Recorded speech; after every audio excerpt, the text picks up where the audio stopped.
Good evening सभी को। नमस्कार। एक बार कमेंट करके जल्दी से बताएं ऑडियो सब क्लियर है। बच्चों एक बड़ा प्यारा सा आज एमसीक्यू प्रैक्टिस करने वाले हैं। एक ऐसा टॉपिक जहां से हर बार सवाल पूछा जाता है और बड़ा कंफ्यूजन टॉपिक है, कंफ्यूजिंग करने वाला। और उस टॉपिक का नाम है लाइफ साइकिल ऑफ एंजियोस्पर्म, है ना, आवृत बीजी का जीवन चक्र। एक्चुअली अगर मैं पूरी प्लांट को लेकर के बात करते तो स्टार्टिंग में अपन क्या पढ़ते हैं, जैसे कि थैलोफाइटा पढ़ते हैं, फिर ब्रायोफाइटा, फिर टेरिडो, फिर जिम्नो। थैलो, ब्रायो, टेरिडो, जिम्नो। इसका अपन पहले के क्लास में कर चुके हैं एमसीक्यू प्रैक्टिस। अब आता है चारों से सबसे ज्यादा, इससे भी ज्यादा जो चार अपन पढ़े थे उससे भी ज्यादा जो सवाल एग्जाम में पूछा जाता है, जो इंपॉर्टेंट है, उसका नाम है लाइफ साइकिल ऑफ एंजियोस्पर्म। बहुत ज्यादा यहां से सवाल पूछा जाता है। बात समझ में आ रहा है? चलिए करके पढ़ना चालू करते हैं बिना टाइम गवाएं। देखें इधर, आप पढ़ना क्या है, एमसीक्यू करना है आज, है ना। अच्छा हाँ, मैं एमसीक्यू स्टार्ट करने से पहले मैं आप लोगों को बता दूं, अगर आप ढंग, यहां पर मैं 45 एमसीक्यू टोटल दिया हूं बच्चों, ध्यान समझिएगा मैं क्या बोलना चाह रहा हूं। लाइफ साइकिल ऑफ एंजियोस्पर्म में टोटल मैं 45 एमसीक्यू दिया हूं, ठीक है। 45 एमसीक्यू मैं आप लोगों को दिया हूं। अगर आप ये 45 एमसीक्यू को तरीके से कर लेते हैं, ढंग से हर एक पार्ट को अगर आप कवर करते हैं, तो यकीन मानिए पूरा का पूरा टॉपिक आपका कवर हो जाएगा, पूरा टॉपिक कवर हो जाएगा इससे। बात समझ में आ रहा है? दूसरी बात, ये 45 एमसीक्यू थोड़ा लेवल है, ढंग का लेवल है, तरीके का लेवल है। ये 45 एमसीक्यू करने के लिए आपको प्रॉपर क्लास करना पड़ेगा, और उम्मीद करता हूं आप लोग पूरा क्लास करके बैठे होंगे, ठीक है। चलिए तो पढ़ना चालू करते हैं। आप लोग एक बार मैं मैसेज देख लेता हूं, इसके बाद फिर मैं चालू करता हूं। चलिए, बहुत बढ़िया, सभी को रिप्लाई करना है फटाफट। देखें इधर आप, है ना। पहला नंबर का सवाल कहता है कि कैप्सेला को आवृत बीजों का प्रारूपिक पौधा क्यों माना जाता है? Why is capsella considered a typical angiosperm, है ना। समझिएगा, हर एक सवाल में आप लोग को लगभग 10 से 15 सेकंड का टाइम दूंगा, ज्यादा नहीं, 10 से 15 सेकंड का आपको रीड करना है और उसको जवाब देना। उसके बाद मैं आप लोगों को, तभी तो प्रैक्टिस हो पाएगा, है ना। चलिए भाई, अब जवाब दे जल्दी से।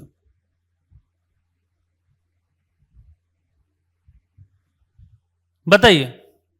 पहला लिखता है क्योंकि यह जिम्नोस्पर्म है ना। क्या सवाल करता है पहला नंबर में? पहला कहता है क्योंकि यह जिम्नोस्पर्म है। भाई क्योंकि यह जिम्नोस्पर्म है इसलिए इसको टिपिकल पौधा, प्रारूपिक पौधा नहीं माना जाता।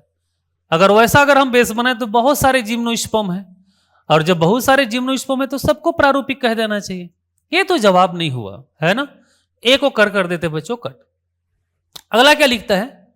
क्योंकि इसका मुख्य पादक स्पोरोफाइट होता है। बहुत बढ़िया बात। अगर आपको याद आ रहा होगा तो हम लोग स्टार्टिंग में जो पढ़े थे, थैलो, ब्रायो, टेरिडो, याद आ रहा है ना। इसमें जो मेन प्लांट था, इसका जो मुख्य पौधा था, अगर आप याद आ रहा होगा तो गेमिटोफाइट था स्टार्टिंग में, थैलो ब्रायो में। लेकिन यहां पर इसका मुख्य पादप स्पोरोफाइट होता है। बहुत बढ़िया। स्पोरोफाइट जब भी होगा तो कैसा होगा? वो 2n होगा। मैं आप लोगों को बताया था कि गेमिटोफाइट जब भी होगा तो n होगा, और स्पोरोफाइट होगा तो 2n होगा। तथा हेटेरोस्पोरस, हेटेरोस्पोरस में 2 प्रकार के स्पोर बनाता है, माइक्रोस्पोर और मेगास्पोर। ये भी बात सही है, बिल्कुल ये भी सही है। तथा डिफ्रेंशिएटेड होता है, बिल्कुल सब पार्ट अलग अलग होते हैं। बहुत बढ़िया। ये पहला पौधा है जिसमें आपको सब कुछ अलग अलग दिखाई देता है, इसलिए आंसर हो जाएगा बी। आगे देखते हैं, क्योंकि यह केवल जल में उगता है। बिल्कुल गलत है। अगर केवल जल में रहता, केवल जल में रहता तो थैलोफाइट में जाता है, पर तो आता है नहीं। क्योंकि इसमें पुष्प नहीं बनते, बिल्कुल पुष्प नहीं बनेगा तो एमजीओ तो अपन मानेंगे ही नहीं, है ना। ये भी नहीं होगा, है ना। क्योंकि यह जिम्नो, याद रखें ये भी गलत लिखा है ना। मैं थोड़ा सा शायद स्टार्टिंग बोलते समय कुछ गलत बोल डाला। जिम्नो नहीं होता, एंजियोस्पर्म होता है। तो आंसर क्या हो जाएगा? बी। इस तरीके से आपको लगाना पड़ेगा, है ना। इस तरीके से सवाल करना है कि अगर 4 ऑप्शन है तो 4 में से 1 सही है तो फिर क्यों सही है, और 3 गलत है तो फिर क्यों गलत है। इस तरीके से आपको सोचना पड़ेगा, ठीक है। चलिए अगला सवाल देखें आप लोग। सभी लोग को जवाब देना है भाई, सभी लोग को जवाब देना है। चलिए,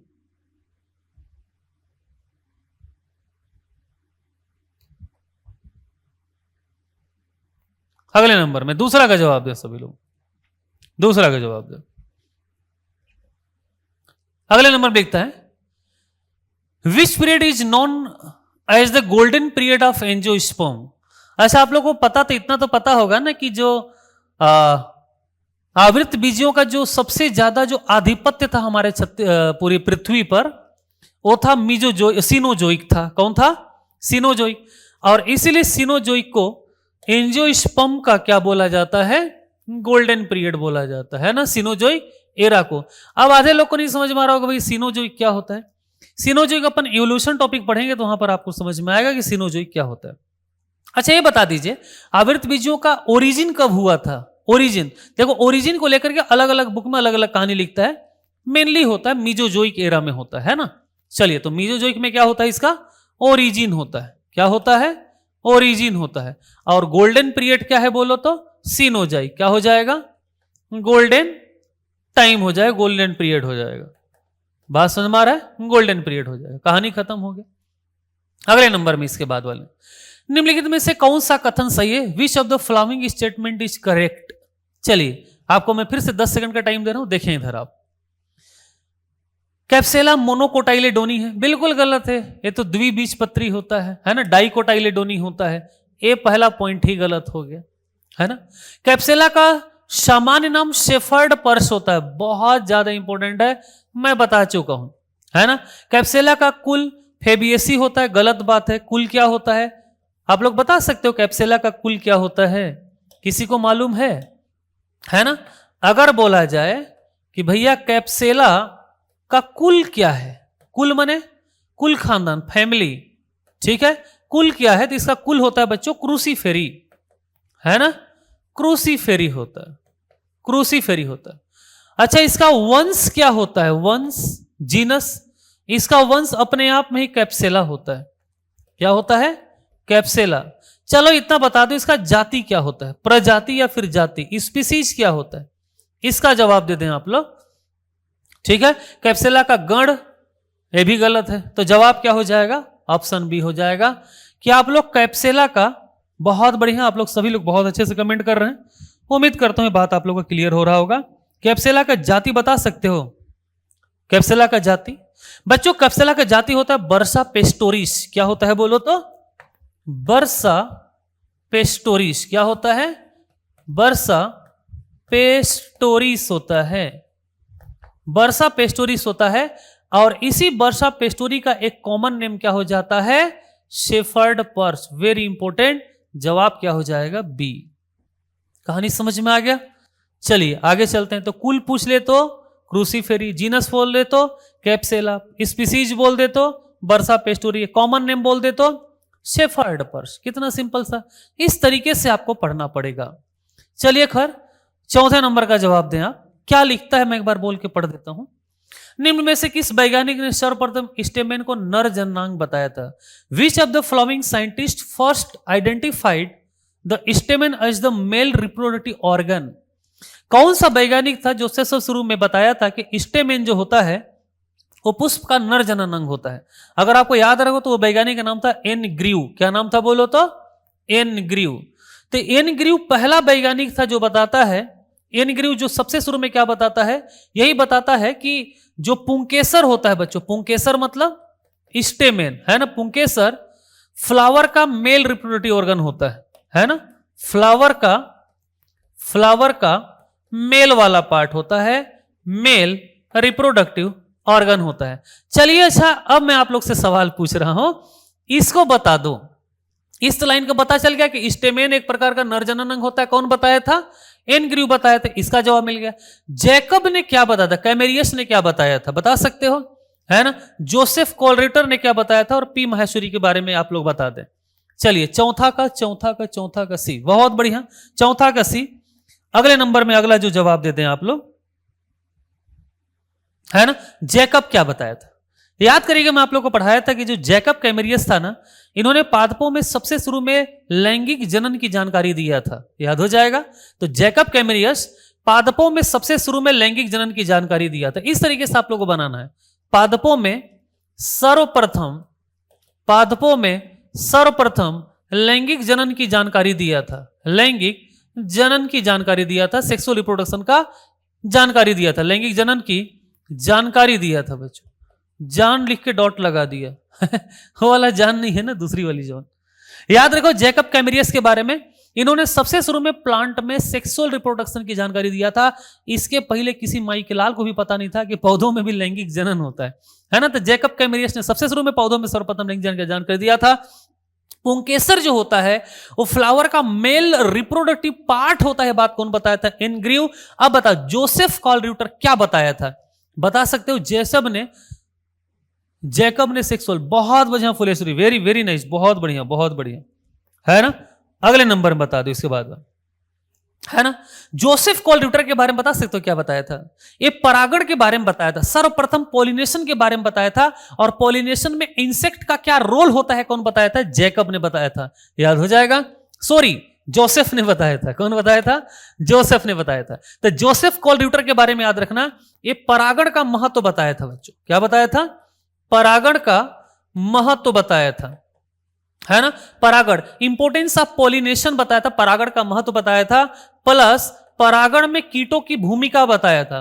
परागण में इंसेक्ट का रोल, कीटों की भूमिका बताया था, कीटों की भूमिका बताया था बच्चों। याद हो जाएगा ना, कीटों की भूमिका बताया था। उम्मीद करता हूं समझ में आ गया होगा। अब आप समझ नहीं सकते, एक बहुत बड़ी बात बताया था, है ना। जोसेफ कॉल रियूटर को आपको तो सम्मान करना चाहिए कि परागण का महत्व बताया था, परागण में कीटों की भूमिका बताया था। ये कोई छोटा मोटा काम नहीं है, बहुत बड़ा बात बता करके गया था। अगर पॉलिनेशन में एक इंसेक्ट का क्या रोल होता है, जो बच्चे पॉलिनेशन पढ़े रहते हैं उनको पता है। अगर धरती से इंसेक्ट को खत्म कर दिया जाए ना, तो पृथ्वी में जीवन का अस्तित्व ही खत्म हो जाएगा। आपको पता होगा कि मैक्सिमम जो फ्लावरिंग प्लांट में पॉलिनेशन होता है और इंसेक्ट के द्वारा होता है। 80% फ्लावरिंग प्लांट में जो पॉलिनेशन होता है तो मधुमक्खी नामक कीट के द्वारा होता है। मतलब यह हुआ कि अगर पृथ्वी से कीट को हटा दिया जाए ना, तो धरती में पॉलिनेशन ही नहीं होगा। और पॉलिनेशन नहीं होगा तो कुल मिलाकर के मोटा मोटी बोलूं तो नया बीज नहीं बनेगा, और नया बीज नहीं बनेगा तो नया पौधा नहीं बनेगा, और पौधा खत्म तो शाकाहारी खत्म, शाकाहारी खत्म तो मांसाहारी खत्म, मांसाहारी खत्म तो सब कुछ खत्म। धरती वीरान हो जाएगा चांद और मंगल की तरह। बात समझ पा रहे हो? पी माहेश्वरी के बारे में आप लोग बता सकते हो क्या किया था? Maheshwari father of Indian plant embryology, बहुत बढ़िया Anju, very very nice, very nice, है ना। तो बताइए अगले नंबर में क्या वो कौन है बोलो तो? Father of Indian plant embryology, बहुत बढ़िया। इनको क्या बोला जाता है? Father of Indian plant embryology.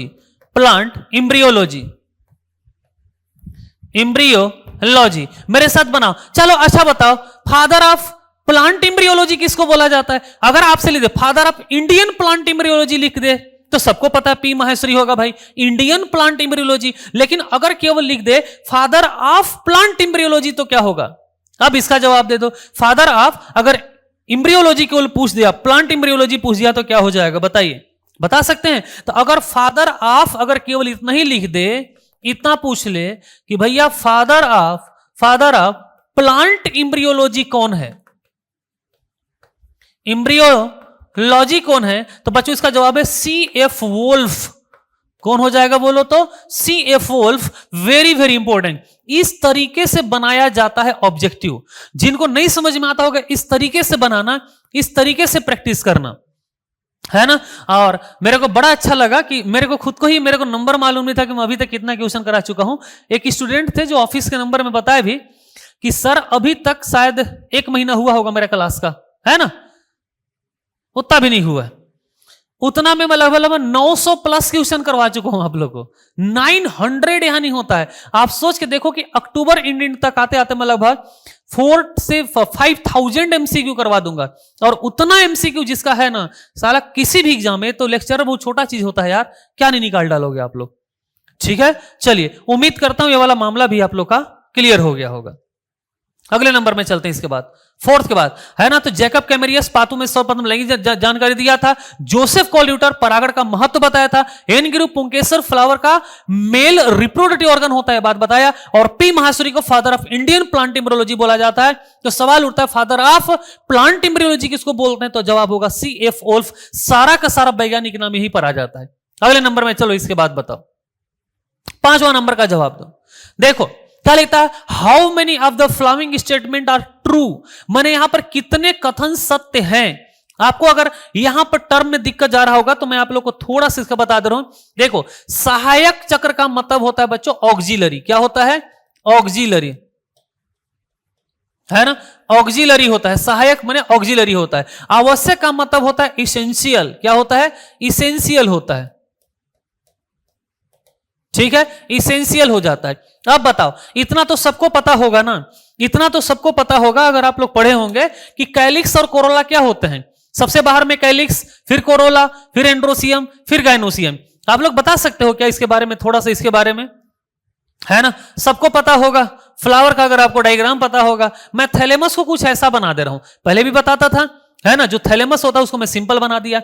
बताइए ये क्या है, कैलिक्स, इसके बाद कोरोला, इसके बाद एंड्रोसियम, फिर gynoecium. Calyx, corolla, androecium, gynoecium, याद हो जाएगा ना, कैलिक्स, कोरोला, एंड्रोसियम, गाइनोसियम। याद आ रहा है कि नहीं आ रहा है, गाइनोसियम बोला जाता है, गाइनोसियम बोलते हैं। आपको पता होगा ये हरा रंग का होता है, तो सुरक्षा में हेल्प करता है। जो कोरोला होता है ये साला रंगीन होता है, कीटों को आकर्षित करता है, बढ़िया खुशबू यहीं से मारता है। एंड्रोसियम मेल वाला होता है और गाइनोसियम फीमेल वाला होता है। ये दोनों सहायक होते हैं, ये मेल वाला होता है, फीमेल वाला होता है। चलिए ट्राई करते हैं अब इधर देख करके ऑप्शन को, है ना, देखना, ध्यान समझना, जवाब देना है आप लोग को। 45 तक पहुंचते पहुंचते तक आप लोग ब्रिलियंट हो जाओगे, देखना अभी आप। चलो जवाब दे दो आप, है ना। कैलिक्स ट्रू पूछ रहा है ना, कितने कथन सत्य हैं। भाई सीधी सी बात है, ये भी सही है, कैलिक्स सहायक चक्र होता है, ये भी सही है। कोरोला सहायक होता है, भी सही। एंड्रोसियम आवश्यक होता है, भी सही। गाइनोसियम आवश्यक होता है, भी सही है। कैलिक्स प्रत्यक्ष रूप से लैंगिक जनन में नहीं, जो सहायक होता है इनडायरेक्टली सेक्सुअल रिप्रोडक्शन में पार्टिसिपेट करते हैं, ये सहायक है तो प्रत्यक्ष रूप से पार्टिसिपेट नहीं करेगा। कोरोला आकर्षण का कार्य करता है, मैं बोला ही, कोरोला जो होता है कलरफुल होता है, कीटों को आकर्षित करने का काम करता है, ये भी सही है। टोटल कितने कथन सही है, एक को छोड़ दो, टोटल कितना हो गया, 5। जवाब क्या हो जाएगा बच्चों, सी। इस तरीके से चलो अगला बता दो, इसके बाद 6वें नंबर का बता दो, 5वां। 5 का बी नहीं होगा रे, 5 का बी नहीं होगा, 6वां का बता दो आप लोग। अब बड़ा अच्छा सवाल आया है, 1 नंबर सवाल आया है ना। अब देखना, बात को समझना। मैं आप लोगों को बताया कि जो एंजियोस्पर्म है ना, इसकी जो ओरिजिन हुआ था, कब माना जाता है, इसको लेकर के अलग अलग थ्योरी दिया गया है बच्चों। बात को समझना, इसको लेकर के अलग अलग थ्योरी दिया गया है। कुछ मान्यता यह कहता है कि एंजियोस्पर्म का जो ओरिजिन है ना, वो मीजोजोइक एरा में हुआ था, बिल्कुल सही है। कुछ थ्योरी यह कहता है कि इसका जुरासिक के उत्तरार्ध माने लेटर फेज में, उत्तरार्ध मतलब LATR, लेटर बोल दे रहा हूं मैं यहां पर, उत्पत्ति को ओरिजिन बोलते हैं इंग्लिश में, है ना, लिख भी दे रहा हूं ताकि आपको कोई दिक्कत मत हो। पूर्वार्ध मतलब अर्ली स्टेज में, अर्ली माने प्रारंभिक में। तो देखो, कुछ वैज्ञानिक ऐसा मानते हैं कि जो एंजियोस्पर्म है ना, इसका जो ओरिजिन हुआ था वो मीजोजोइक एरा में हुआ था, ये भी सही है। कुछ लोग मानते हैं कि जुरासिक के लेट में हुआ था, और हाँ सही बात है, जुरासिक के लेटर उत्तरार्ध में हुआ था, है ना। अगले नंबर में क्रिटेशियस के पूर्वार्ध में माना जाता है, ये भी सही है ना, ये भी माना जाता है, ये भी माना जाता है। तो ये दोनों के जुरासिक और इसके मध्य में उत्पत्ति माना है, दोनों के बीच में मानते हैं, ये बात को समझना। सीनोजोइक में सर्वाधिक विकास हुआ था, ये भी बताया था मैं। सीनोजोइक में सर्वाधिक विकास, ये भी सही है। सीनोजोइक में उत्पत्ति हुआ था, गलत बात है, सीनोजोइक में उत्पत्ति नहीं हुआ था, इसको तो गोल्डन पीरियड माना जाता है। मतलब ये हुआ, ये गलत हो जाएगा और बाकी सभी हो जाएगा, है ना। तो पहला, दूसरा, तीसरा, चौथा, 5वां, टोटल 5 पार्ट करेक्ट है, मतलब आंसर क्या हो जाएगा, सी, है ना। अच्छे से अध्ययन। एंजियोस्पर्म की अगर आपसे पूछा जाए तो इसके ओरिजिन को लेकर के बहुत सारे थ्योरी दिया गया, बहुत सारा मत है। कुछ वैज्ञानिकों का मानना है कि इसका ओरिजिन कब हुआ था, मीजोजोइक में। कुछ वैज्ञानिकों का मानना है कि क्रिस्टेशियस के प्रारंभ में हुआ था। क्या बोलता है, क्रिस्टेशियस के प्रारंभ में हुआ था, क्रिस्टेशियस के प्रारंभ में हुआ था। और कुछ लोग मानते हैं कि जुरासिक के लास्ट में हुआ था। कुछ लोग मानते हैं कि क्रिस्टेशियस और जुरासिक के बीच में हुआ था। ये तीनों सही हो गए, तो इस तरीके से तीनों सही हो गए। अगले नंबर में इतना तो पता है कि सीनोजोइक को गोल्डन बोला जाता है, तो ये भी सही है। तो जवाब क्या हो जाएगा, पहला, दूसरा, तीसरा, चौथा, 5वां, माने टोटल 5 का ही ऑप्शन सही है। बताओ, 6वां का हो जाएगा सी, 6वां का हो जाएगा सी। बहुत बढ़िया, आगे चलते हैं। निम्न में से कौन सा युग्म सही सुमेलित है, देखें आप, निम्न में से कौन सा युग्म सही सुमेलित है, बताइए। अभी तो पढ़ाया मैं जस्ट पहले, बताओ। एनग्रीव, स्टेमेन नर जननांग होता है, इसी की जानकारी। जैकब कैमेरियस है ना, कौन सा सही पूछ रहा है ना, ठीक है, ये तो पहले ही पता चल गया, ए वाला होगा, है ना। जैकब वैसे ही गलत है, जोसेफ गलत है, ए भी गलत है, जवाब क्या हो जाएगा ए। देख लो एक बार, सब कुछ पढ़ा चुका हूं मैं, है ना। चलिए अगले नंबर में चलते हैं, इसके बाद वाले में। जैकब कैमरियस क्या बताता है बोलो तो, पौधों में लैंगिक जनन की सबसे शुरू में जानकारी दिया था। जोसेफ काउलिटर क्या बताता, परागण का महत्व समझाया था। पी महासुरी क्या बोला था, father of Indian plant embryology बोला जाता है। सीएफ वोल्फ को क्या बोला जाता है, फादर ऑफ प्लांट एम्ब्रियोलॉजी बोला जाता है। समझ में आ रहा है ना मेरी बात है। चलिए आगे चलते हैं, बार बार बोलोगे तब जाके क्लियर होगा। Select the incorrect pair of the following, निम्न में से गलत युग्म का चयन करें। चलो एक बार आप लोग चयन करो, ये थोड़ा आप लोगों को दिक्कत लगेगा। क्वेश्चन नंबर 8 ट्राई करें भाई सभी लोग। क्वेश्चन नंबर 8 बहुत बढ़िया, सभी का आंसर सही आ रहा है, सभी लोग का आंसर सही आ रहा है, बहुत बढ़िया बहुत बढ़िया बहुत बढ़िया।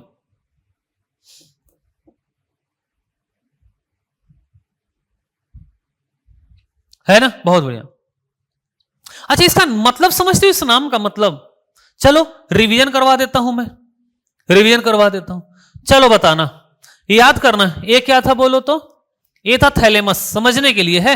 ये क्या है, थैलेमस, THALAM, थैलेमस। याद आ गया, थैलेमस था। थैलेमस में सा नोड पाया जाता है, नोड कुछ याद आ रहा है, नोड पाया जाता था 1 2 3 4 नोड, और नोड और इंटरनोड पाया जाता है। इसका विशेषता होता है स्टेम का। थैलेमस क्या अपने आप में मॉडिफिकेशन ऑफ स्टेम है, तना का रूपांतरण है। अब बताओ पहला वाला से क्या निकलता है बोलो तो, पहला वाला से क्या निकलता है, सबको पता है, कैलिक्स। दूसरा में कोरोला, तीसरा में एंड्रोसियम, और चौथा में गाइनोसियम। ऐसा फूल निकलता है नहीं। अगले नंबर में देखना, टर्म को पकड़ना है, इसका नाम क्या होगा, सी मने कैलिक्स, CO मने कोरोला, है ना, एंड्रोसियम, ए मने एंड्रोसियम, जी मने गाइनोसियम। आप देखना, ध्यान समझना, टर्म को समझना, यहां पर सभी लोग को ध्यान देना इधर। आप ये बताओ, एक वर्ड लिखा है एंड्रोफोर, ये है बच्चों एंड्रोसियम, ये क्या है एंड्रोसियम, और एक क्या है कोरोला। एंड्रोसियम और कोरोला के बीच का जो पार्ट होता है, ये रहा एंड्रोसियम, ये रहा कोरोला, इसके बीच वाले पार्ट को, इसको बोला जाता है बच्चों, इसको बोलते हैं अपन एंड्रोफोर। क्या बोलते हैं, एंड्रोफोर। क्या बोलते हैं, एंड्रोफोर बोला जाता है। कुछ याद आया कि नहीं आया, एंड्रोफोर बोलते हैं। अच्छा कैलिक्स और कोरोला, ये रहा कैलिक्स, ये रहा कोरोला, इसके बीच वाले को, इसको क्या बोलते थे, इसको बोलते थे एंथोफोर। क्या बोलते थे, ANTHO, एंथोफोर बोला जाता है, एंथोफोर बोलते हैं। ये इंटरनोड थोड़ा बड़ा हो जाता है, इसी का नाम है एंथोफोर। अच्छा ये बताओ, ये रहा गाइनोसियम, ये रहा एंड्रोसियम, ये रहा गाइनोसियम एंड्रोसियम, इसके बीच ये वाला को क्या बोलते हैं, इसको बोलते थे गाइनोफोर। क्या बोलते थे, गाइनोफोर। क्या बोलते थे, गाइनोफोर बोला जाता था। और मैं आपको यह भी बताया था कि जिसमें एंड्रोफोर और गाइनोफोर दोनों है तो उसको गाइनेंड्रोफोर बोलते हैं। तो टर्म देखो वही सब लिखा हुआ है, नहीं दिक्कत होना चाहिए किसी को, है ना। एंड्रोफोर, एंथोफोर, गाइनोफोर, गाइनेंड्रोफोर, ये याद तो हो गया, ये सबको पता है। हो सकता है एग्जाम्पल में फंसा दे। एक ही एग्जाम्पल इंपॉर्टेंट मैं क्लास में बताया था, पैसन पुष्प, पैसीफ्लोरा, जो कि एंड्रोफोर होता है, तो याद रखो इसको बोलते हैं पैसन पुष्प। क्या बोलते हैं, पैसन पुष्प बोला जाता है बच्चों। तो जो पैसन पुष्प होता है उसमें क्या पाया जाता है, एंड्रोफोर बोलते हैं। तो ये निम्न में से कौन सा कथन गलत पूछ रहा है इसमें, है ना, सॉरी, ठीक है। एंथोफोर होता है, क्या बोला मैं, एंथोफोर। तो एंथोफोर का एग्जांपल अगर लेकर के बात किया जाए तो डाइएंथस, ये भी सही है। गाइनेंड्रोफोर को लेते हैं कैपेरिस, ये भी सही है। गाइनेंड्रोफोर को लेते हैं कोरिएंडरम, ये भी सही है। एंड्रोफोर यहां पर गलत हो जाता है, कौन सा गलत हो जाएगा, एंड्रोफोर, ठीक है। तो गलत आपको देखना है, तो एंड्रोफोर का एग्जाम्पल पैसीफ्लोरा नहीं होता, एंथोफोर का एग्जाम्पल होता है। तो कुल मिलाकर के पहला वाला गलत है, 8वां का हो जाएगा ए। उम्मीद करता हूं सभी का आंसर आ गया होगा, है ना, सभी का आंसर आ गया हो। चलो भाई लगे हाथ कमेंट करते चले और बताते चले, ठीक है।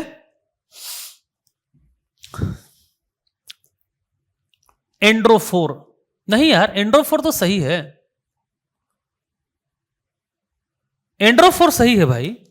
एंड्रोफोर तो पैसिफ्लोरा होता है ना, पैसन पुष्प, सॉरी पैसन पुष्प होता है, ये सही है, बिल्कुल सही है। गलत पूछ रहा है, सही है, एंड्रोफोर सही है। एंथोफोर डायंथस होता है, ये भी सही लिखवा दिया हूं। गाइनेंड्रोफोर कैपेरिस होता है, सॉरी गाइनोफोर कैपेरिस होता है, भी सही है। गाइनेंड्रोफोर कोरिएंडेरम होता है, ये गलत है, बिल्कुल सही है। 8वां का डी होगा। कितने लोग का 8वां का डी आ चुका है?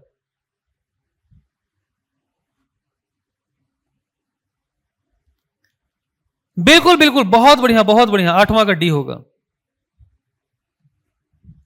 चलो अगले नंबर में चलते हैं। टर्म तो समझ में आ गया ना एकदम बिल्कुल। इसको कई बार एग्जाम में पूछा गया, रट देना। एंड्रोफोर का एग्जाम्पल क्या होगा बोलो तो?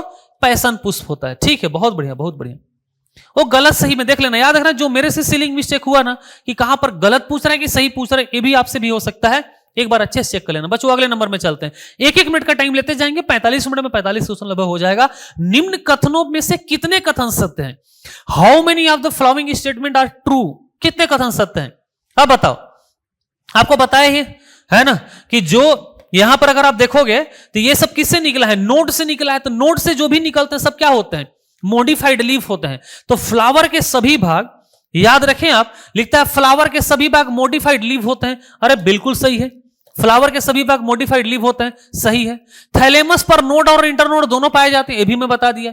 फ्लावर पर 4 प्लेयर पाए जाते हैं, ये भी मैं आपको बता दिया। प्रथम नोड पर कोरोला होता है, अरे गलत है। प्रथम नोड पर कैलिक्स होता है, गलत है। चतुर्थ नोड पर गाइनोसियम होता है ना। चार्ट होता है पहला नंबर में, कैलिक्स, कोरोला, एंड्रोसियम, गाइनोसियम। चौथे में गाइनोसियम होता है, सही बात है। एक छोड़ करके 5 में से एक निकाल दो तो बचा 4। 4 सही बोले तो 9वां का सी। समझ पा रहे हो? इस टाइप से सवाल लगाना है आपको, एकदम से टॉपिक निचोड़ हो जाए, निचोड़ हो जाए। मैं आपको हर टॉपिक में जैसा वादा किया हूं कि एक एक सब्जेक्ट खत्म होता जाएगा, वहां पर एमसीक्यू करवाऊंगा मैं। उसी प्रकार आगे चल करके ह्यूमन फिजियोलॉजी में भी करवाऊंगा मैं आप लोगों का, ठीक है? चलो अगले नंबर में, इसके बाद वाले में अगला सवाल कर देता हूं एक बार। चलो इसको देखो आप, बहुत ज्यादा इंपॉर्टेंट है टॉपिक ना, इसलिए मैं बार बार सवाल दे रहा हूं। Which of the following pair is incorrect? एनग्रीव स्टेमेन सही है। शेफोल प्लांट एम्ब्रियोलॉजी सही है। पी फादर ऑफ, बिल्कुल भी सही है। Joseph flower is modified suit, बोला ही नहीं। फ्लावर इज मॉडिफाइड सूट होता है, ये बात कौन बताया था बच्चों? ये बात बताया था गोथे ने। कौन बताया था? गोथे, गोथे बाबू बताया था। मतलब यही वाला गलत है, आंसर क्या होगा? वही पूछ रहा है ना, गलत पूछ रहा है, वेरी नाइस। चलो 10वां का डी हो जाएगा। अगले में बच्चों 11वां नंबर में, थैलेमस पर नीचे से ऊपर सही क्रम। देखो 2 पर पूछेगा, नीचे से ऊपर, तो बताओ नीचे से। कैलिक्स, कोरोला, एंड्रोसियम, गाइनोसियम, है ना। चलो एक बार, कैलिक्स, कोरोला, एंड्रोसियम, गाइनोसियम, बिल्कुल सही है ना। What is the correct sequence from the bottom to top regarding the thalamus? अगर बॉटम टू टॉप पूछा, अगर टॉप टू बॉटम पूछा तो ठीक उल्टा हो जाता, अरे होता ना। चलो जवाब क्या हो जाएगा 11वां का? ए। बच्चों अगले नंबर में 12वां में आ जाए आप लोग, 12वां में आ जाए। बहुत बढ़िया, वेरी नाइस। सभी लोग का रिप्लाई आ रहा है और मेरे को बहुत मजा आता है कि आप लोग इतने रात में लाइव होकर के पूरा पढ़ते हैं खाना खाने के टाइम में भी क्वेश्चन कर रहे हो, बिल्कुल यार बहुत अच्छी बात है। जिनको अपना सपने को हकीकत में बदलना है तो कुछ दिन तो कुर्बानी देना पड़ता है यार। निम्न कथनों पर कितने कथन सत्य हैं? गजब के सवाल बना रहा हूं, देखो क्या कितना प्यारा प्यारा सवाल है। देखो तो how many of the following statement are true? 6 ठो बताना पड़ेगा कितने सही हैं। चलो बताओ, 15 से 20 सेकंड का टाइम दे रहा हूं, चलो देखें और बताएं। चलो बताओ।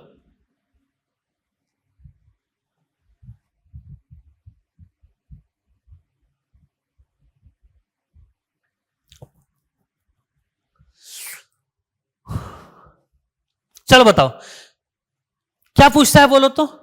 ट्रू सेंटेंस पूछता है।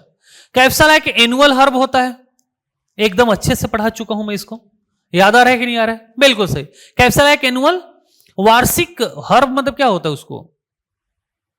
मतलब इसको हर्ब मतलब आपको मिला खरपतवार। विंटर सीजन में वीड के रूप में उगता है, बिल्कुल सही बात है ना। दूसरा बात, तीसरा थर्ड नंबर का पॉइंट क्या लिखता है? थर्ड, हाँ यहां से तीसरा है ना, तीसरा देख लेना।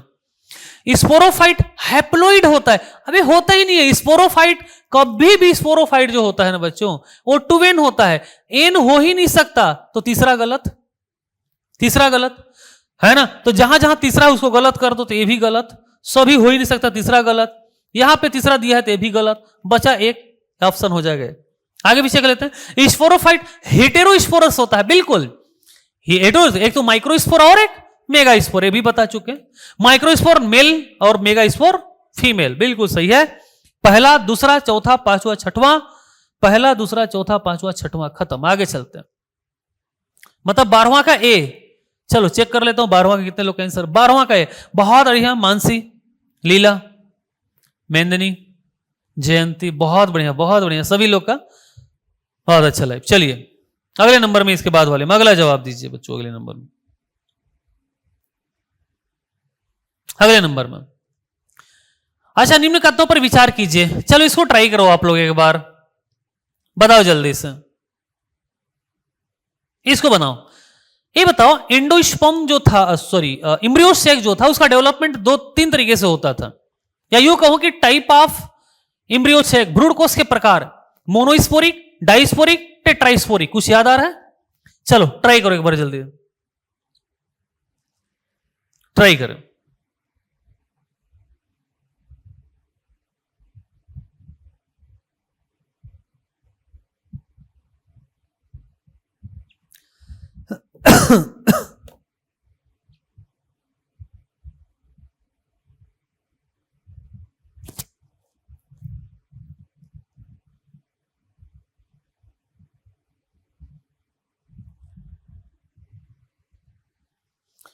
बन गया?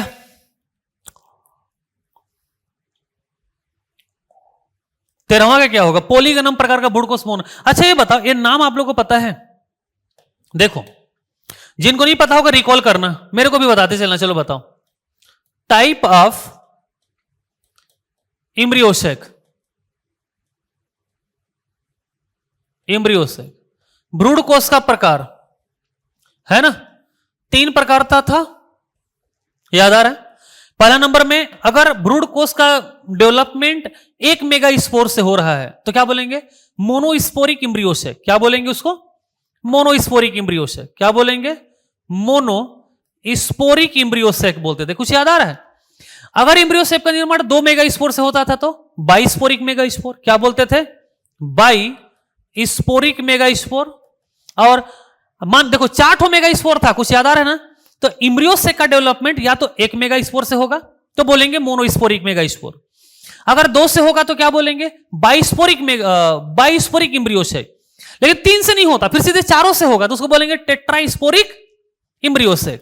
तो अगला क्या हो जाएगा? Tetrasporic embryo sac. बात समझ में आ रहा है?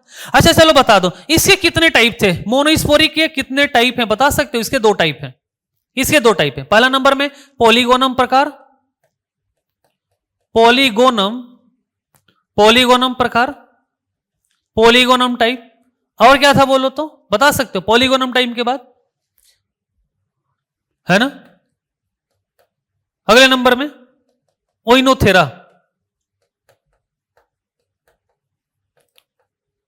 है ना प्रकार।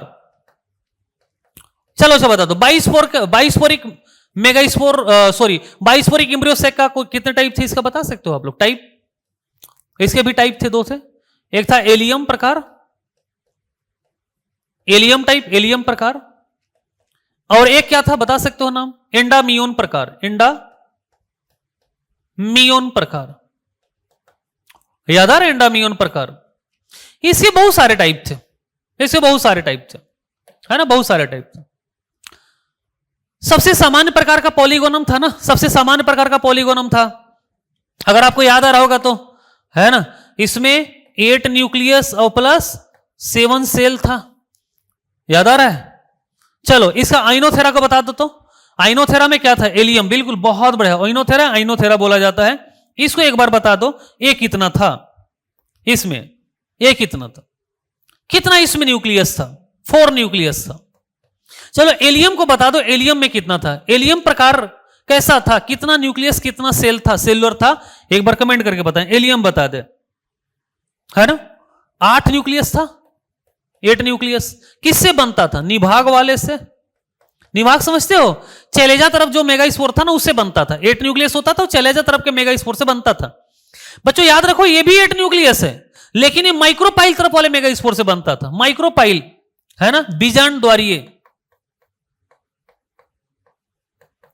मैं इतना डिटेल बताऊंगा तो फिर बहुत ज्यादा समय लग जाएगा, इस टाइप से आपको पढ़ना है ना। टेट्रास्पोरिक का बता सकते हो कैसा था? ये 8 न्यूक्लियस प्लस 7 सेलुलर था। 8 न्यूक्लियस प्लस 7 सेलुलर था बच्चों।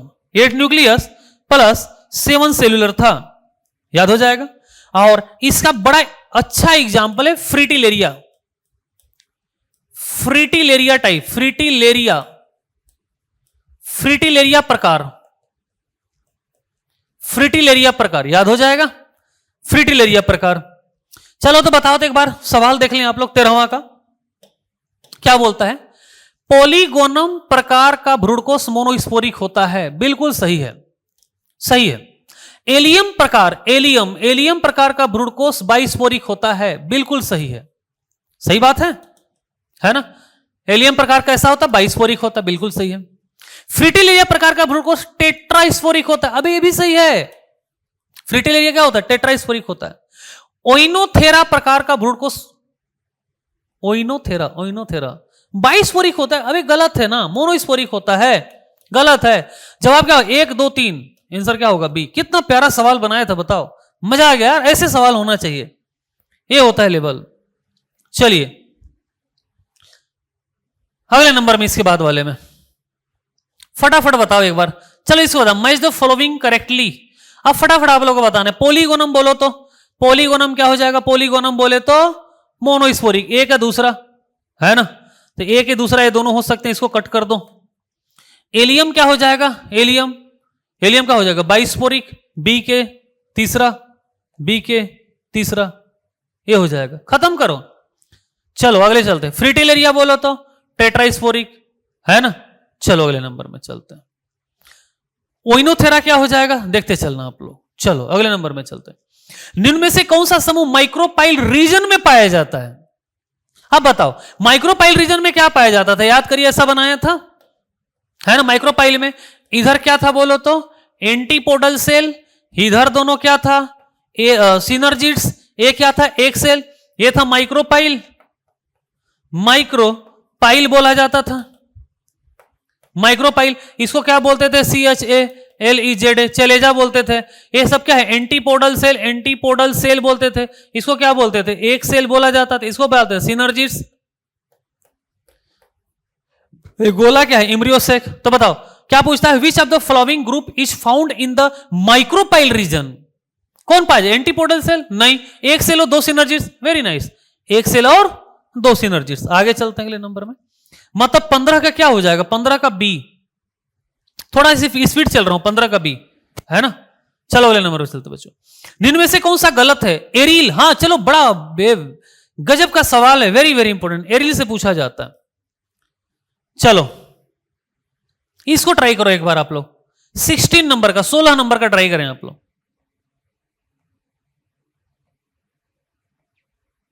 ट्राई करो भी, 16 नंबर का ट्राई करो।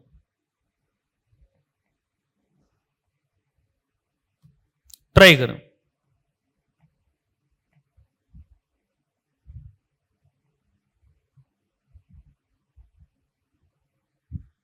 सोलह नंबर का। अच्छा बताओ एरिल क्या था? बताओ तो आप लोग, याद आ रहा है आप लोगों को? एरिल अगर आपको याद आ रहा होगा मैं इसका बताता हूं। इनकरेक्ट पूछ रहा है ना, कौन गलत है, कौन गलत है ना। एरिल जो था बच्चों एक प्रकार का थर्ड इंटेग्यूमेंट था। क्या बोलो तो? थर्ड इंटेग्यूमेंट होता है, थर्ड अध्यावरण, है ना। इंटेग्यूमेंट एक थर्ड अध्यावरण होता है जो कि फ्यूनिकुलस से डेवलप होता है। थर्ड आवरण अध्यावरण होता है और इसका निर्माण किससे होता था? फ्यूनिकुलस से, फ्यूनिकुलस से, फ्यूनिकुलस से, फ्यूनिकुलस से। सही है, ये सही है।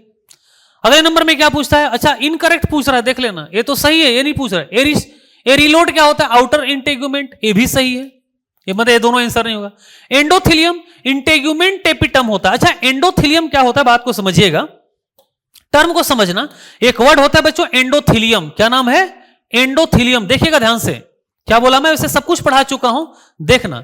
एंडोथेलियम बहुत ज्यादा इंपॉर्टेंट है एग्जाम के लिए। एंडोथेलियम, अगर मैं एंडोथेलियम को लेकर के बात करूं ना, तो आप लोगों को इतना तो याद आ रहा होगा कि मान के चलो बच्चों ये हो जाएगा आपका इम्ब्रियो सैक, इतना तो पता है। क्या बोलते हैं इसको? इम्ब्रियो सैक बोलते हैं। ये भी पता होगा कि इम्ब्रियो सैक के आगे बाहर में क्या पाया जाता है? न्यूसेलस। क्या पाया जाता है? न्यूसेलस। तो ये जो ग्रीन कलर का इसको बोलते हैं NUCELL, न्यूसेलस बोलते हैं। और जो येलो कलर का है बच्चों, इसको बोला जाता है इम्ब्रियो सैक। क्या बोलते हैं? इम्ब्रियो सैक बोला जाता है। और ये जो न्यूसेलस है, इसके चारों तरफ ऐसा पाया जाता है इंटेग्यूमेंट, ऐसा अध्यावरण पाया जाता है। ये क्या है? व्हाइट वाला, आई फॉर इंटेग्यूमेंट। अब होता क्या है कि जो कंपोजिटिकुल का नाम सुने होंगे आप, कंपोजिटी, सूर्यमुखी वाला कंपोजिटिकुल का याद रखो आप, है ना? कंपोजिटी, मालवेसी नाम सुने होंगे, है ना? तो कंपोजिटिकुल के जो पौधे होते हैं उनमें एंडोथेलियम क्या होता है समझिएगा। इनमें न्यूसेलस जो होता है ना, वो पूरी तरह से हो जाता है खत्म, साले पूरा खा पी के निचोड़ के फेंक देते हैं। तो अब ऐसे कंडीशन में ये जो इंटेग्यूमेंट होता है बच्चों, टर्म को समझिएगा ध्यान से, ये जो इंटेग्यूमेंट है ये डेवलप होकर के, विकसित होकर के बना लेता है, मॉडिफाइड होकर के बना लेता है न्यूसेलस। और इस प्रकार के न्यूसेलस को अपन क्या बोल देते हैं? एंडोथेलियम। क्या बोल दिया जाता है? एंडोथेलियम बोलते हैं। अब समझ में आया कि नहीं है मेरी बात को? तो याद रखो, जो कंपोजिटिकुल होता है उसमें न्यूसेलस खत्म हो जाता है, पूरी तरह उपयोग हो जाता है। ऐसी स्थिति में इंटेग्यूमेंट जो होता है न्यूसेलस का फॉर्मेशन करता है, उसको बोलते हैं एंडोथेलियम। तो एंडोथेलियम के बारे में उम्मीद करता हूं आप लोगों को कहानी समझ में आ गया होगा। एक प्रकार का पॉलीप्लॉइडी अवस्था होता है। क्या होता है? पॉलीप्लॉइडी अवस्था होता है। ये सब आगे चल के देखेंगे क्या होता है पॉलीप्लॉइडी अवस्था। ठीक है, चलो सवाल देख लो आप लोग क्या लिखता है ना? एंडोथेलियम इंटेग्यूमेंट से बनता है तो नाम पड़ेगा इंटेग्यूमेंट। ये भी सही है, तो जवाब क्या हो जाएगा? डी, 16वां का डी। मैं देखना चाहता हूं कितने लोग का आंसर आया हुआ है। 16वां का डी, वेरी नाइस, क्या बात है, बेहतरीन। कुछ लोग जवाब दिए हैं यार, मैं आप लोग का लेवल समझ सकता हूं। बहुत अच्छा पढ़ाई कर रहे हैं आप लोग, बहुत अच्छा पढ़ाई कर रहे हैं, बहुत अच्छा पढ़ाई कर रहे हैं। चलिए आगे चलते हैं, इसके बाद वाले में कहानी समझ में आ गया, क्लियर हो गया। अब क्या लिखता है देखो ध्यान से, एंडोथेलियम, एसर्सर रीजन का सवाल पूछा जाएगा कि एंडोथेलियम को इंटेग्यूमेंट्री टेपिटम कहा जाता है। बिल्कुल इंटेग्यूमेंट से डेवलप होता है। इसका निर्माण एंडोथेलियम से, इंटेग्यूमेंट से होता है। दोनों सही है, ए और आर दोनों सही है, तो आर ए दोनों एक दूसरे की व्याख्या करते हैं। अगले नंबर में, निम्न कथनों पर विचार करिए, ध्यान देखना। Consider the following statement, endothelium generally polyploidy होता है। अभी मैं तुरंत बताया अभी कि जो एंडोथेलियम होता है कैसा होता है? पॉलीप्लॉइडी। बिल्कुल सही है। या एस्टेरेसी में मिलता है, एस्टेरेसी में मिलता है, गलत है, कंपोजिटी में मिलता है। या न्यूसेलस के नष्ट होने पर बनता है, बिल्कुल सही है। या इंटेग्यूमेंट टेपिटम भी कहते हैं, बिल्कुल सही है। क्या होगा? पहला, तीसरा, चौथा। ऑप्शन में है क्या कहीं पर?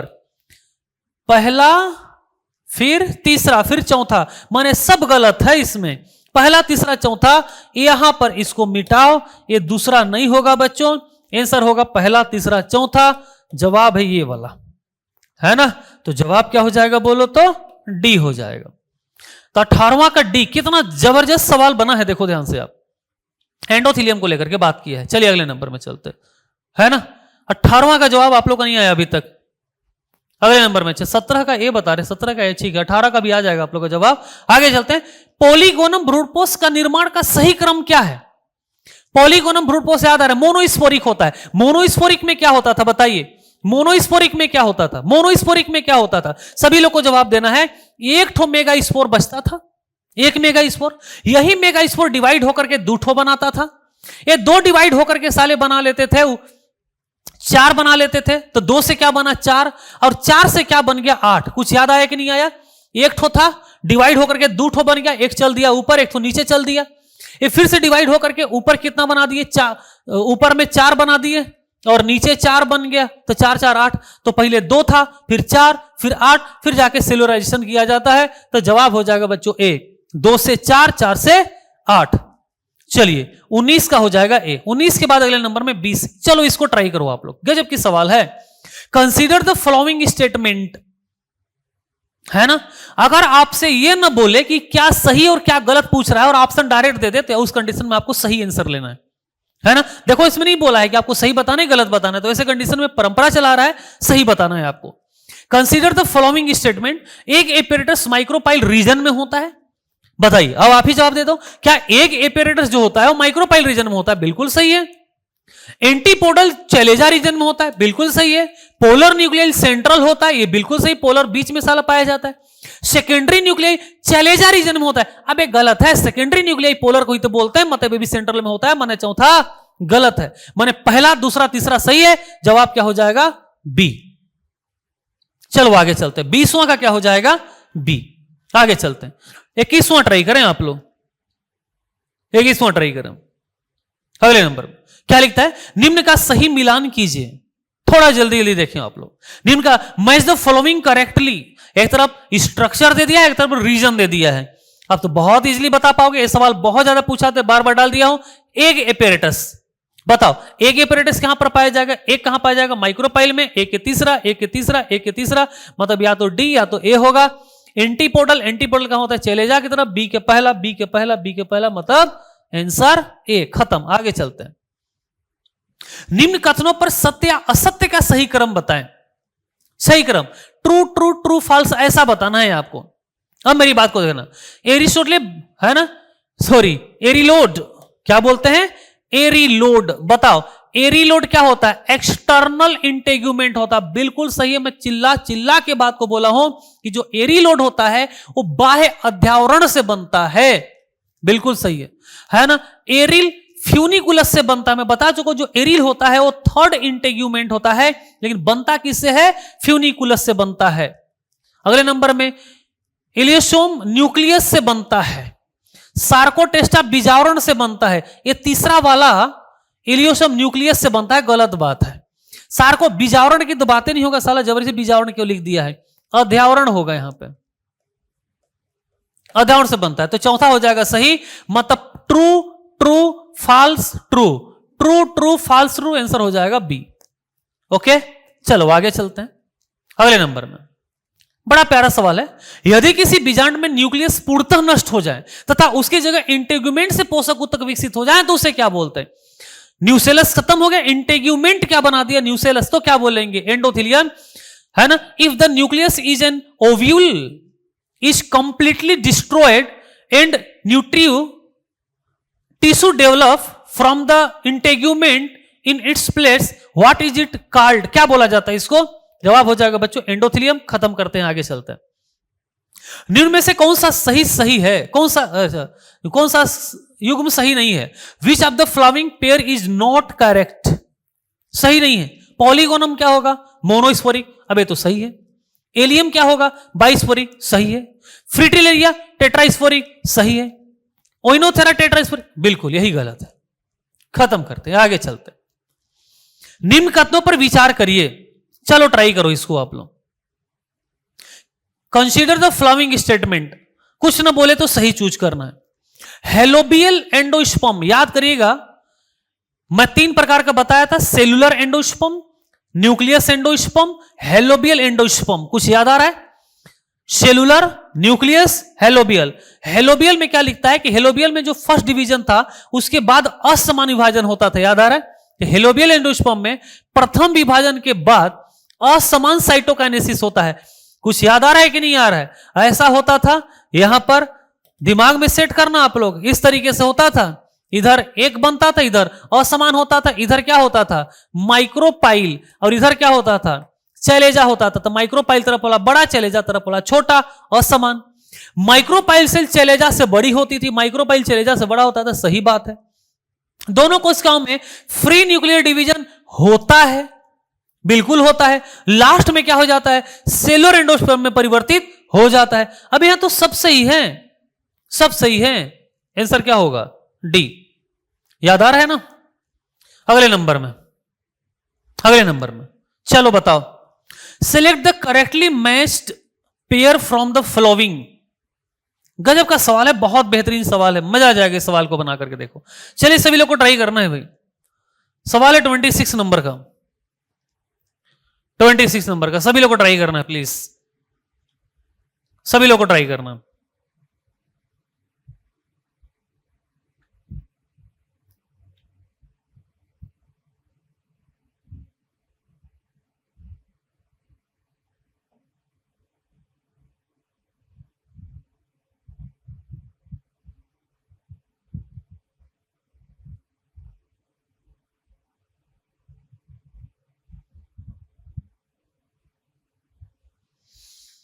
चलो उम्मीद करता हूं सब लोग बना चुके होंगे अब तक। आप लोग बताओ पहला नंबर में क्या होगा? फर्स्ट नंबर टोमेटो क्या होगा? टोमेटो। याद करिएगा मैं बोला था कि जो टमाटर और मक्का में मोजे के भ्रूणकोष पाया जाता है, एंडोस्पर्म, मोजे भ्रूणपोष पाया जाता है, मोजे के एंडोस्पर्म पाया जाता है, इसी वजह से उसमें धब्बा दिखाई देता है। कुछ याद आ रहा है कि नहीं आ रहा है? तो ए का क्या हो जाएगा? दूसरा। ए का दूसरा। अब ध्यान से देखो, ए के दूसरा ए भी है, ए के दूसरा ए भी है, मतलब बी भी खत्म, डी भी खत्म, है ना। ओइनोथेरा, ओइनोथेरा क्या होता है? Diploid endosperm. ओइनोथेरा में डिप्लॉइड, तो बी के पहला, बी के पहला, बी के पहला, तो बी के पहला आंसर हो जाएगा बी। आर्किडेसी कुल में एंडोस्पर्म एब्सेंट होता है। वेरी वेरी इंपॉर्टेंट, कुछ याद आ रहा है? आर्किडेसी में एंडोस्पर्म एब्सेंट होता है। आर्किडेसी, चलो बताओ तो आप लोग कि कौन कौन से कुल में एंडोस्पर्म एब्सेंट होता है? आप लोग कमेंट करके बताएं किसमें किसमें एंडोस्पर्म एब्सेंट होता है।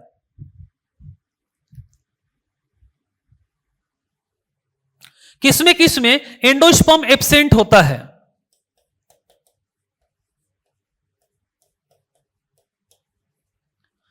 एब्सेंट होता है किसमें किसमें बताओ। पहला नंबर में आर्किडेसी, दूसरा नंबर में पोडोस्टिमेसी,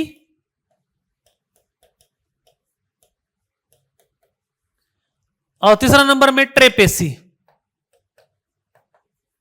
याद हुआ? तो एंडोस्पर्म किसमें किसमें एब्सेंट होता है बोलो तो? आर्किडेसी, पोडोस्टिमेसी, ट्रेपेसी। आर्किडेसी, पोडोस्टिमेसी और ट्रेपेसी। चलो अगले नंबर में चलते हैं। ये भी अच्छा, कोकोनट को लेकर के बात किया जाए, कोकोनट को लेकर के बात किया जाए, नारियल को लेकर के बात किया जाए, तो बताइए नारियल में बहुत ज्यादा इंपॉर्टेंट है, पीने वाला भाग क्या होता है ना? पीने वाला भाग क्या होता है और खाने वाला भाग क्या होता है?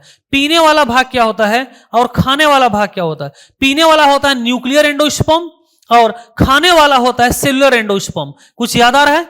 चलिए देखते हैं यहां पर। तो कोकोनट में जो एडिबल पार्ट होता है, खाने वाला भाग क्या होता है? सेलुलर होता है। मतलब क्या हुआ? आंसर हो जाएगा ए। इस तरीके से बनाना है आप लोग को, है ना। उबड़ खाबड़ भ्रूणकोष किसमें पाया जाता है बताओ तो?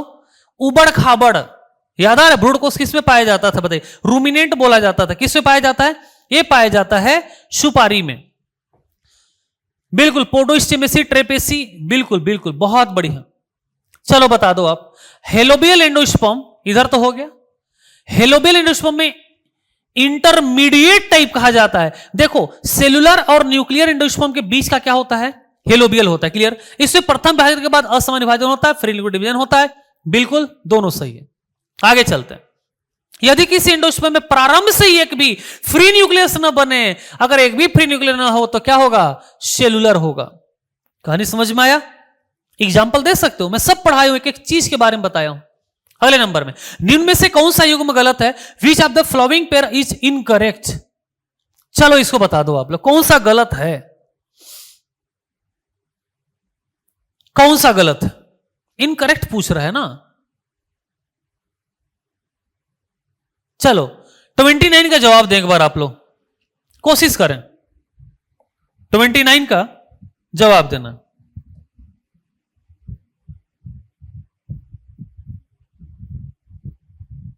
चलो भाई जल्दी से जवाब दे दो।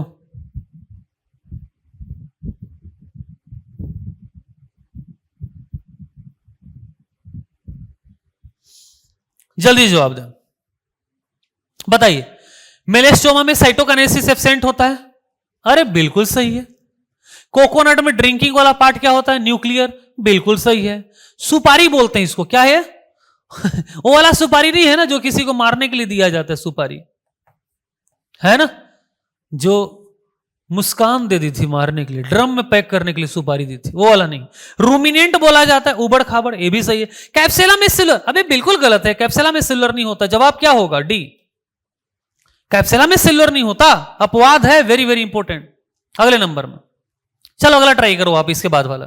निम्नलिखित कथनों पर विचार कीजिए, कैप्सेला में द्विबीजपत्री भ्रूण परिवर्तन, अच्छा चलो मतलब इम्ब्रियो डेवलपमेंट को लेकर के है, डाइकोट में इम्ब्रियो का डेवलपमेंट किससे होता है, वो सबसे सवाल बना हुआ है यहां पर। एक बार इसको ट्राई करो आप लोग, चलो ट्राई करो आप। कैप्सेला में द्विबीजपत्री भ्रूण परिवर्धन का मतलब इंग्लिश में क्या बोलेंगे इसको? डाइकोट इम्ब्रियो डेवलपमेंट, है ना, का सर्वप्रथम अध्ययन हैंस्टीन ने किया था। अरे बिल्कुल सही है भाई, मैं डिटेल में पढ़ा चुका हूं, सही है। आवरण युक्त कवर्ड जाइगोट ही क्या कहलाता? ओइस्पोर, डायग्राम बना करके बताया। ओइस्पोर बनने से पहले युग्मनज के चारों आवरण स्रावित हो जाता है। ओइस्पोर बनने से पहले जाइगोट के चारों ओर एक लेयर बन जाता, बिल्कुल सही है, तभी तो बनेगा। ओइस्पोर बनने के बाद एंडोस्पर्म का निर्माण पर, अरे गलत बात है भाई, ये तो बात ही नहीं हुआ था। चौथा नंबर क्या पूछ रहा है यार? सही पूछ रहा है, तो पहला दूसरा तीसरा है क्या ऑप्शन में? पहला दूसरा तीसरा सही है, ए हो जाएगा। चलो अगले नंबर में, match the following, sorry match the column, बड़ा प्यारा सवाल है आप लोग के लिए, चलो ट्राई करो इसको। मैं बहुत डिटेल में आप लोग को पढ़ाया था, चलो ट्राई करो तो भाई। 31 का ट्राई करें आप लोग, 31 का बहुत प्यारा सवाल है, बेहतरीन सवाल है, मजा आ जाएगा। एक बार ट्राई करो, 31 का देख लो आप लोग। 31 का देखें, हाइपोफाइसिस, हाइपो नीचे वाला, हाइपोफाइसिस, हाइपो ने नीचे, और नीचे क्या बनाएगा? रूट, रूट का निर्माण, माने ए के दूसरा, ए का क्या हो जाएगा? दूसरा। एपीबेसल, एपीबेसल में ऊपर वाला, कोटाइलेडोन ऑफ प्ल्यूमुल, प्ल्यूमुल ऊपर की रहता, इसका निर्माण करेगा, माने बी का पहला, बी का पहला। एपीबेसल ना, एपीबेसल ऊपर में है। हाइपोबेसल क्या बनाएगा? हाइपो माने नीचे वाला, रेडिकल, एपीबेसल प्ल्यूमुल, तो हाइपोबेसल रेडिकल, कोटाइलेडोन याद आ रहा है? कैसे बताओ? सी के तीसरा, सी के तीसरा, सी के तीसरा बन रहा है क्या? ए के दूसरा, ए के दूसरा, बी का पहला, सी के तीसरा, डी का, हाँ धकेलने का काम कर, सस्पेंसर, बिल्कुल खत्म करो। 31 का ए। कितना मजा आ गया सवाल, कितने बेहतरीन सवाल है। पूरा का पूरा इम्ब्रियो का जो डेवलपमेंट था ना डाइकोट में, एक सवाल पूरा निपटाता है। एक तो अगर एक सवाल अच्छे से उसको पढ़ोगे तो ये बन जाएगा, या इसको बना लोगे तो वहां का मामला क्लियर हो जाएगा। आगे चलते हैं, चलो इसको एक बार बताओ, क्या गजब का सवाल है, बेहतरीन सवाल। क्या बोलता है? Which of the following sequence represents the correct developmental progression of embryo development in capsella? बहुत सिंपल सा सवाल है। चलिए 32 को ट्राई करें आप लोग। 31 का ए, बहुत बढ़िया धनेश, जयंती, अंजू, प्रसून, बहुत बढ़िया मेरे भाई।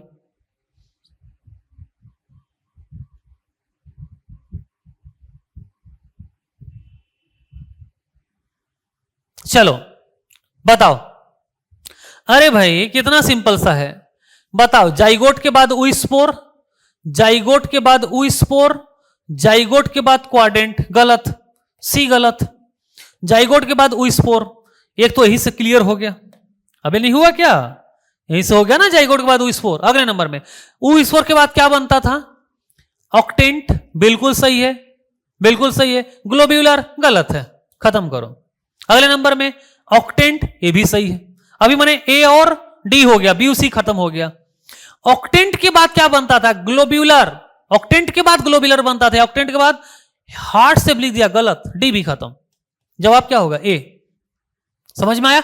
तो जाइगोट के बाद उइस्पोर, उसके बाद ऑक्टेंट, ग्लोब्यूलर, फिर हार्ट से, फिर कोटाइलेडोनी। याद आ रहा है ना सीक्वेंस? पूरा बताया था मैं सब। चलिए बच्चों 32 खत्म हो गया। 32 के बाद अगले में 33 को ट्राई करें एक बार आप। कैप्सेला को भ्रूणीय परिवर्धन के अध्ययन हेतु टिपिकल एंजियोस्पर्म माना जाता है। इसमें क्रूसीफर प्रकार का भ्रूणीय परिवर्धन पाया जाता है, जो आवृत बीजों में सर्वाधिक होता है। चलो 33 को ट्राई करो। पूरा कहानी पढ़ाया हूं मैं, एक चीज को बताया हूं। 33 ट्राई करें भाई। अरे भाई कैप्सेला में बूढ़े पतंग तरह, कैप्सेला का अध्ययन क्या था? टिपिकल एंजियोस्पर्म माना जाता है। इसमें क्या पढ़ना है? शुरू से पढ़ रहे हैं। कैप्सेला कुल क्या होता है इसका? क्रूसिफर। ये भी खत्म। जवाब क्या होगा? ए। अगले 32, 33 का ए। 34 का ट्राई करो एक बार आप। निम्नलिखित कथनों में से कितने सत्य हैं, कितने क्वेश्चन जो है ट्रू हैं? चलो ट्राई करो। 34 बड़ा बेहतरीन सवाल है, ट्राई करें बच्चों एक बार आप। ट्राई करें जल्दी, 34 को ट्राई करें आप लोग।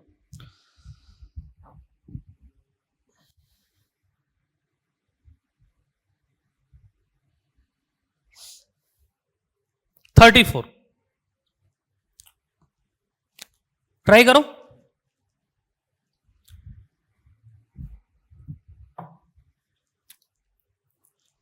ग्लोबुलर इम्ब्रियो 16 कोष की अवस्था का प्रतिनिधित्व करता है। कितना आसान है। ग्लोबुलर इम्ब्रियो 16 कोष की, बिल्कुल सही है।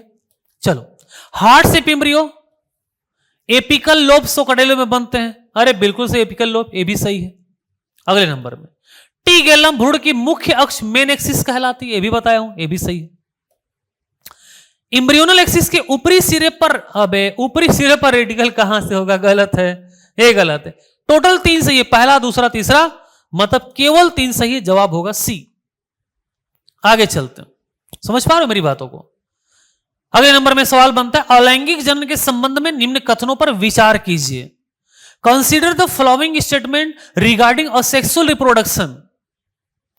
चलो बताओ, इसमें युग्मकों का, चलो आप लोग ट्राई करो एक बार आप। हिंदी में क्या बोलेंगे? इसमें युग्मकों का संलय नहीं होता, माने गेमिट्स का फ्यूजन नहीं होता। संतति माने ऑफस्प्रिंग जनरली जनक पेरेंट्स इक्वल होता है ना। आनुवंशिक वितरण जेनेटिक डाइवर्सिटी जनरली अधिक होता है। इसमें केवल माइटोसिस सेल डिवीजन मेन होता है। ये है इसका इंग्लिश वर्ड। एक बार ट्राई करो 35 का। 35 का ट्राई करें भाई, है ना। बताओ, अलैंगिक जनन में आप लोग खुद बता दो, मतलब गेमिट्स का संलयन नहीं होता। बिल्कुल सही, मैं बता चुका नहीं होता। इसमें जब गेमिट्स का संलयन होगा तो जो बच्चे हैं बाप जैसे दिखते हैं, मम्मी पापा जैसे दिखते हैं, भी सही है। आनुवंशिक विविधता सामान्यतः अधिक होता है। अब इसमें आनुवंशिक विविधता होता ही नहीं है, गलत है। इसमें केवल माइटोसिस, मियोसिस तो नहीं होता, सही है। मतलब ए बी डी। जवाब क्या होगा? ए। खत्म करते हैं, आगे चलते बच्चों। अलैंगिक जनन में उत्पन्न संतति को क्लोन कहा जाता है, क्योंकि इसमें युग्मकों का संलयन नहीं होता। युग्मकों का संलयन नहीं होगा तो क्लोन तो पैदा ही होंगे। बिल्कुल 36 का ये खत्म है कि नहीं। अगले नंबर में 37, क्या गजब की सवाल है। ट्यूबर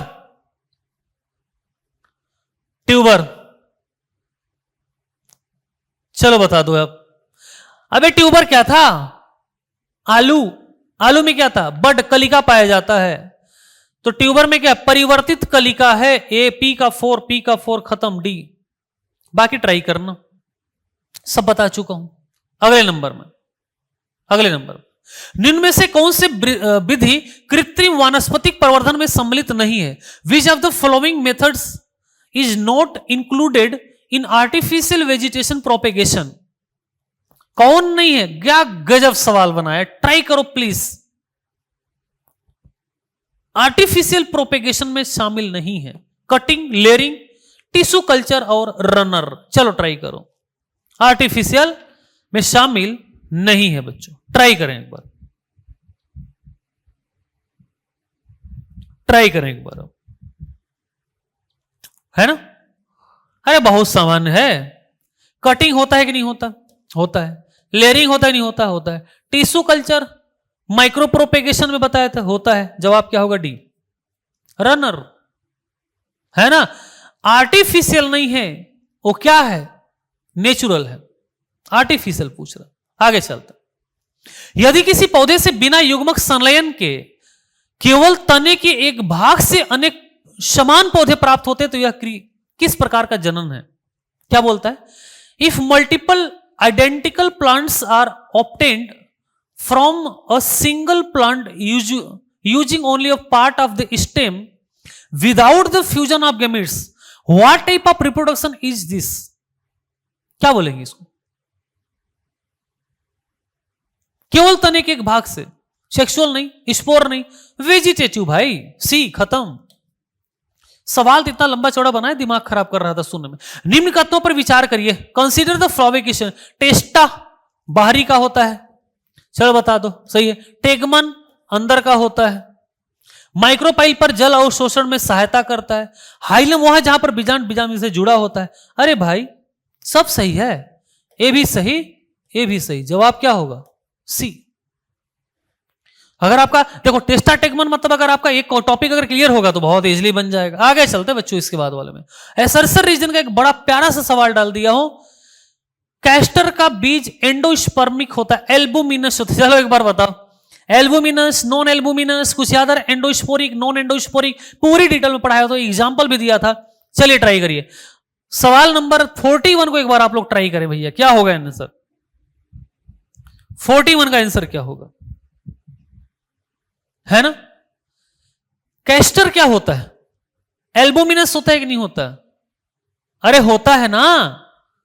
अब बोलोगे होता है तो होता है, इसे एग्जांपल लिखो। इसमें परिपक्व अवस्था तक एंडोस्पर्म सुरक्षित रहता है। अरे इसीलिए तो एल्बुमिनस होता है। सही है, इसलिए तो एल्बुमिनस होता है। जवाब क्या होगा? ए। 42 पेरिस्पर्म याद आ रहा है आप लोगों को? गजब का इंपॉर्टेंट टॉपिक है, जबरदस्त क्वेश्चन था पेरिस्पर्म। चलो बता दो एक बार, पेरिस्पर्म किसमें मिलेगा आप लोग को? पेरिस्पर्म ए के तीसरा, ए के तीसरा। स्कूटेलम क्या था? जल प्रवेश मार्ग, माइक्रोपाइल। चलो ट्राई करो एक बार। 42 को ट्राई करें एक बार आप लोग, सभी लोग प्लीज। 10 सेकंड का टाइम दे रहा हूं, जल्दी से ट्राई करें।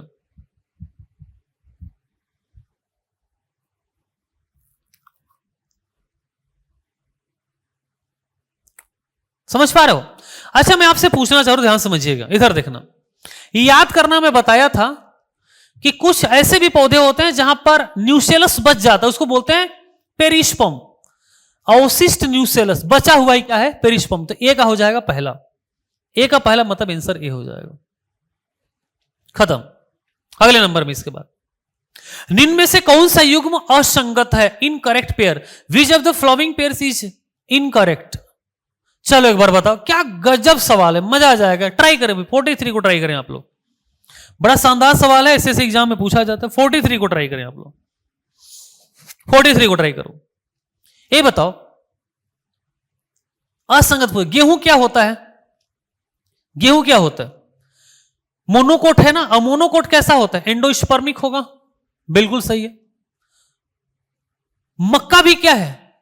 मोनोकोट है, तो कैसा होगा? एंडोस्पर्मिक, बिल्कुल सही है। मटर क्या है? डाइकोट है, तो क्या होगा? नॉन एंडोस्पर्मिक, बिल्कुल सही है। कैस्टर क्या होता है? अभी तो बताया पहले है, आंसर क्या होगा? डी। क्या मस्त सवाल है, बनाना एक बार आप लोग। कितने कथन सत्य है? How many statement are true? Scutellum एक बीजभूत का एकमात्र बीजपत्र है। बहुत ज्यादा इंपॉर्टेंट, सही है। एपीब्लास्ट घास कुल में पाया जाता है। पेरिस्पर्म न्यूसेलस का होता है। चलो एक बार ट्राई करो। 44 को ट्राई करें भैया। सवाल पूछता है कि कितना सही है। 44 को ट्राई करें सभी लोग, 44 को सही ट्राई करें।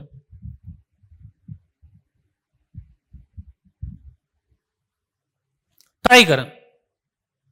चलो बताओ। स्कूटेलम एक बीजपत्री भूड का एकमात्र बीजपत्र है, सही है कि नहीं है? है। पेरिस्पर्म न्यूसेलस का अवशेष है। एंडोस्पर्म सदैव अच्छा ये वाला एपीब्लास्ट घास कुल में पाया जाता है, बिल्कुल सही है। एंडोस्पर्म सदैव द्विगुणित होता है? अरे नहीं, एंडोस्पर्म ट्रिप्लोइड भी होता है ना, द्विगुणित कहां होता है? गलत। 1 2 3 सी। अगले नंबर में, निम्नलिखित में से कौन सा क्रम सही है? Which of the following sequence is correct? Testa, tegmen, endosperm, brood. चलो बताओ इसको। 45 बड़ा प्यारा सवाल है, ट्राई करें एक बार। 45 बच्चों, 44 का सी, 44 का हाँ सही तो है। 45 का ट्राई करें भाई सभी लोग। 45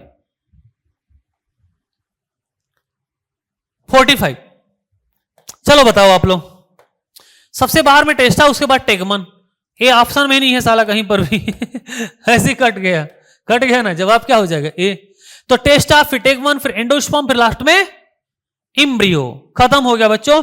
और इस तरीके से यहां पर लाइफ साइकिल ऑफ एंजियोस्पर्म का जो एमसीक्यू सीरीज था खत्म हो जाता है। 45 सवाल कराया हूं, अगर आप ढंग के एक एक ऑप्शन को देख करके, एक एग्जांपल को देख करके करोगे ना, मैं गारंटी देता हूं कि पूरा का पूरा life cycle of angiosperm revision हो जाएगा। मैं कोई भी पार्ट नहीं छोड़ा, मैं इसका इंट्रोडक्शन भी कवर कर दिया, मेल वाला भी कवर कर दिया, फीमेल वाला भी कवर कर दिया, इसको है ना, पॉलिनेशन वर्ड लिख दिया तो वो भी कवर हो गया। अब फर्टिलाइजेशन को लेकर की भी बात के लिए सारा कुछ मैं यहां पर कवर कर लिया हूं। अगर आप ढंग से इसको करेंगे तो पूरा का पूरा रिवीजन हो जाएगा। और कैसा लगा मेरा मेहनत और कैसा लगा एमसीक्यू जरूर बताइएगा कमेंट करके आप लोग। चलो TV, thank you, bye bye, good night.